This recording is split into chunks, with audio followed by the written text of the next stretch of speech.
Price the lord. ಪ್ರೀತಿಯ ಸ್ನೇಹಿತರೆ, ಯೇಸು ಕ್ರಿಸ್ತನ ನಾಮದಲ್ಲಿ ನಿಮ್ಮೆಲ್ಲರನ್ನು ವಂದಿಸುವವನಾಗಿದ್ದೇನೆ.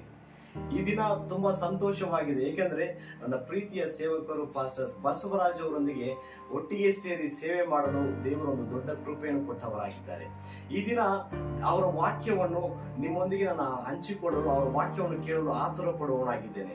ದೇವರು ಅವರನ್ನು ಬಲವಾಗಿ ಉಪಯೋಗಿಸಿಕೊಳ್ಳುವವರಾಗಿದ್ದಾರೆ. ಈ ದಿನ ಅವರ ವಾಕ್ಯವು ಪ್ರತಿಯೊಬ್ಬರ ಜೀವಿತದಲ್ಲೂ ದೊಡ್ಡ ಕಾರ್ಯ ಮಾಡುವಂತದ್ದಾಗಿದೆ.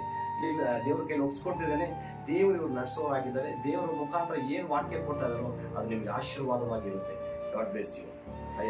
Price the Lord. ದೇವರಿಗೆ ಮಹಿಮೆ ಉಂಟಾಗಲಿ.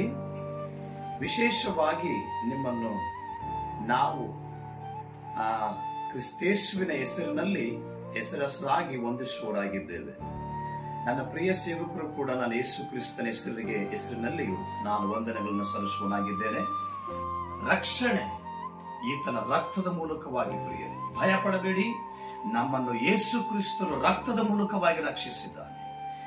ನಮ್ಮನ್ನು ಆತನು ತನ್ನ ರಕ್ತದ ಮೂಲಕವಾಗಿ ನಮ್ಮನ್ನು ವಿಮೋಚಿಸಿದ್ದಾನೆ. ವಿಮೋಚನಾ ಕಾಂಡ 12ನೇ ಅಧ್ಯಾಯದಲ್ಲಿ ಮೋಶೆ ಹೀಗೆ ಹೇಳುತ್ತಾನೆ, ಇದು ಆ ಒಳ ಒಡಂಬಡಿಕೆಯಲ್ಲಿ ಮೋಶೆ ಹೇಳುತ್ತಾನೆ, ಇದು ಯೆಹೋವನು ನಿಮ್ಮೊಂದಿಗೆ ಮಾಡಿಕೊಂಡ ಒಡಂಬಡಿಕೆಯ ರಕ್ತ ಎಂಬುದಾಗಿ. ಅದು ಮುದಿಯಾಗುತ್ತಾ ಬಂತು. ಆದ್ರೆ ಯೇಸು ಕ್ರಿಸ್ತನು ಹೇಳುತ್ತಾ ಇದ್ದಾನೆ, ಇದು ನನ್ನ ರಕ್ತ, ಇದು ಹೊಸ ಒಡಂಬಡಿಕೆಯ ಸೂಚಿಸುವ ರಕ್ತ.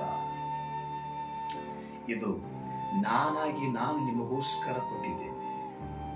ನೀವಂದ್ರೆ ನನಗೆ ಅಷ್ಟು ಇಷ್ಟ, ನೀವಂದ್ರೆ ನನಗೆ ಅಷ್ಟು ಇಷ್ಟ.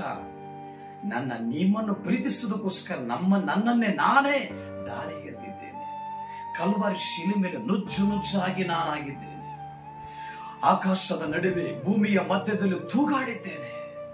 ನಿಮಗೆ ಆರೋಗ್ಯ, ನಿಮಗೆ ಸೌಖ್ಯ, ನಿಮಗೆ ಸಮಾಧಾನ, ನಿಮ್ಮ ಕುಟುಂಬಕ್ಕೆ ರಕ್ಷಣೆ ಒದಗಬೇಕೆಂದು ನನ್ನ ಸ್ವರಕ್ತವನ್ನು ಕೊಟ್ಟು ನನ್ನ ತಂದೆಗೆ ಕೊಂಡುಕೊಂಡಿದ್ದೇನೆ. ಕರ್ತನು ನುಡಿಯುವಂತ ಮಾತು ಇದು. ನನ್ನ ತಂದೆಗೆ ಕೊಂಡುಕೊಂಡಿದ್ದೇನೆ. ಅದಕ್ಕಿಂತ ಮುಂಚೆನೆ ನಾವು ರೂಪವನ್ನು ಕಳಕೊಂಡಿದ್ದೆವು. ಪಾಪವನ್ನ ಮಾಡಿ ದೇವರ ಸಮಾಧಾನವಿಲ್ಲದೆ ನಾಶನ ಸ್ಥಿತಿಗೆ ನಾವು ಹೋದಾಗ ಆತನು ತಿರುಗಿ ನಮ್ಮನ್ನು ಹುಡುಕಿ ಬಂದನು. ತನ್ನ ಸ್ವರಕ್ತವನ್ನು ಕೊಟ್ಟು ಕಳೆದು ಹೋಗಿರುವ ರೂಪವನ್ನು ತಿರುಗಿ ನಮಗೆ ಕೊಟ್ಟನು. ಆದಿಕಾಂಡ 1:26 ತಂದೆಯಾದ ದೇವರು ಮಗನಾದ ಯೇಸು ಕ್ರಿಸ್ತನಲ್ಲಿಯೂ ಮತ್ತು ಪರಿಶುದ್ಧಾತ್ಮನಲ್ಲಿ ಕುಳಿತು ಆತನು ಡಿಸೈಡ್ ಮಾಡ್ತಾ ಇದ್ದಾನೆ, ನಮ್ಮ ಹೋಲಿಕೆಗೆ ಅನುಸಾರವಾಗಿ ನಮ್ಮ ಸ್ವರೂಪದಲ್ಲಿ ಮನುಷ್ಯರನ್ನು ಉಂಟು ಮಾಡೋಣವೋ ಎಂದು ಹೇಳಿದನು. ಆತನ ಸ್ವರೂಪದಲ್ಲಿ ಆತನು ನಮ್ಮನ್ನು ಉಂಟು ಮಾಡಿದನು. ತನಗಿರುವ ರೂಪವನ್ನು ಆತನು ನಮಗೆ ಕೊಟ್ಟು